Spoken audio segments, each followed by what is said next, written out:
Media sosial telah menjadi sesuatu yang kita amati setiap hari sedemikian rupa, sehingga jika ada orang yang tidak memiliki akun media sosial, merekalah yang kita anggap aneh. Karena penggunaannya yang meluas, pengguna media sosial juga akan menciptakan 1001 alasan untuk mewajibkan penggunaannya. Realitasnya, begitu banyak elemen media sosial yang menjadi tempat kita untuk membuang waktu tanpa kita sadari jika kita sedang membuang waktu. Demi media sosial, banyak yang akan terus mempertahankan kebutuhannya. Padahal kalau kita renungkan, banyak hal yang kita lakukan itu menjadi sia-sia. Bisakah kita mengubahnya? Check this out.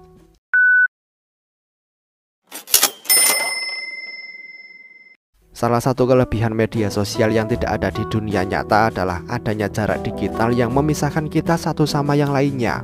Kita merasa aman duduk di dalam rumah sehingga kita berani mengeluarkan pendapat karena tidak merasakan akibatnya secara fisik. Karena jarak itu, banyak dari kita yang berani mencari topik dengan siapa saja di internet, padahal sebenarnya kita tidak ada masalah langsung dengan orang itu. Jika ingin mengetahui pemicu ini, caranya mudah.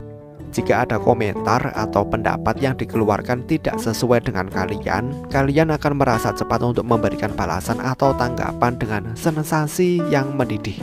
Jika tindakan serupa diterapkan di dunia nyata, ini berarti jika ada hal-hal yang ingin kita lawan dengan kuat.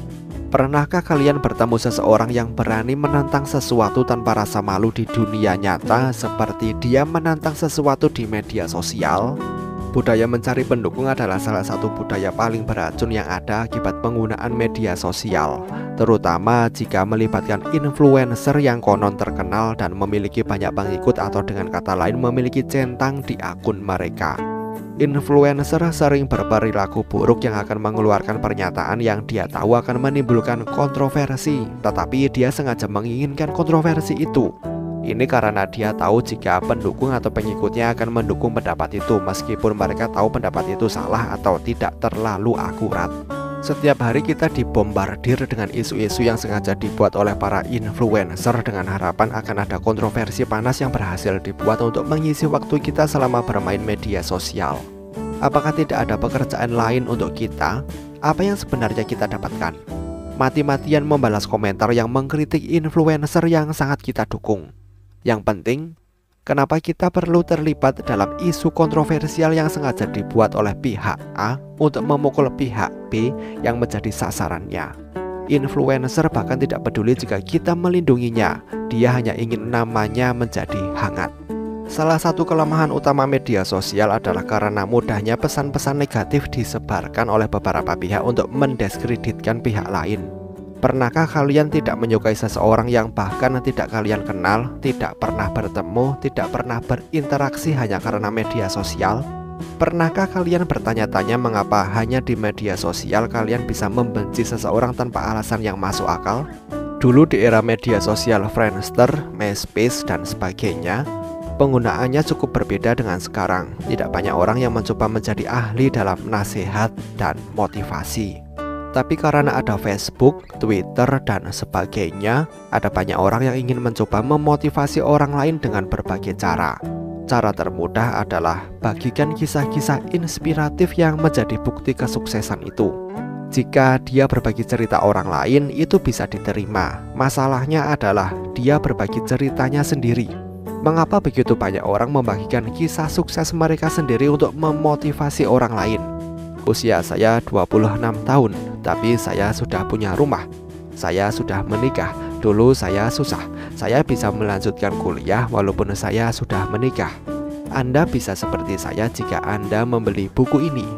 Kalimat khas yang sering terdengar seperti itu. Ada baiknya kalian berbagi cerita positif daripada cerita negatif. Tapi agak aneh jika kalian sendiri membagikan kisah sukses kalian untuk menunjukkan jika orang lain bisa sukses seperti kalian tanpa diminta oleh siapapun.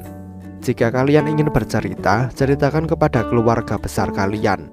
Lebih tepat bagi mereka untuk mengetahui rangkaian kesuksesan kalian daripada orang yang tidak kalian kenal mengetahui kalian membeli mobil mewah sebagai bukti jika kalian telah berhasil. Rata-rata sharing yang dilakukan di media sosial sebenarnya diketik oleh pemilik akun yang bukan ahli di bidangnya. Apalagi jika dikaitkan dengan tulisan berupa pandangan, opini, atau pendapat. banyak dari kita senang menerima kritik seseorang terhadap topik atau masalah kontroversial, bahkan jika orang itu sendiri tidak tahu siapa mereka apalagi topiknya. Situasi seperti itu hanya menghasilkan pemikiran yang terbatas yang dijuluki sebagai ruang gema dalam teori psikologi, yang membalikkan pendapat kita sendiri, membuat kita merasa puas jika pendapat kita didukung, dibenarkan, dan mencapai validitas yang kita harapkan. Perlu kita sadari jika ruang gema tidak membentuk kita karena metode itu bukanlah proses belajar. Belajar adalah mempelajari sesuatu yang baru, sesuatu yang kita tidak ketahui, sesuatu yang menyadarkan kita jika selama ini kita salah. Di media sosial, fenomena ruang gema ini membodohi banyak pihak, bahkan kalangan atas sekalipun. Karena adanya ilusi jika semakin banyak orang yang setuju dengan kita, berarti kita semua adalah akademisi. Media sosial membuat kita berpikir jika kita hanya pintar dalam segala hal yang sejalan dengan pendapat kita. Algoritma media sosial itu sendiri akan melayani kalian apa yang kalian suka. Itulah sebabnya setiap hari kita akan dilatih untuk berkomentar, berdiskusi, dan berpartisipasi dalam pembahasan suatu topik yang kalian suka, atau kalian akan merasa superior di topik itu. Ketika banyak orang yang mengikuti langkah ini, lama-kelamaan orang yang mulai berpikir dirinya pintar akan menjadi malas untuk belajar. Sampai batas tertentu, banyak yang akan mulai merasa lebih baik belajar di media sosial daripada belajar dengan guru, karena kita akan diberikan apa yang kita anggap hebat dalam hal itu. Hanya di media sosial kita bisa menemukan motivator, hakim penuntut, dan yang lainnya di mana-mana. Ketika ditanya dari mana mereka ini belajar, banyak yang justru hanya mengandalkan pengalaman bermain media sosial. Bagaimana menurut kalian? Sampaikan pendapat kalian di kolom komentar. Terima kasih telah menonton video ini dan sampai jumpa di next video.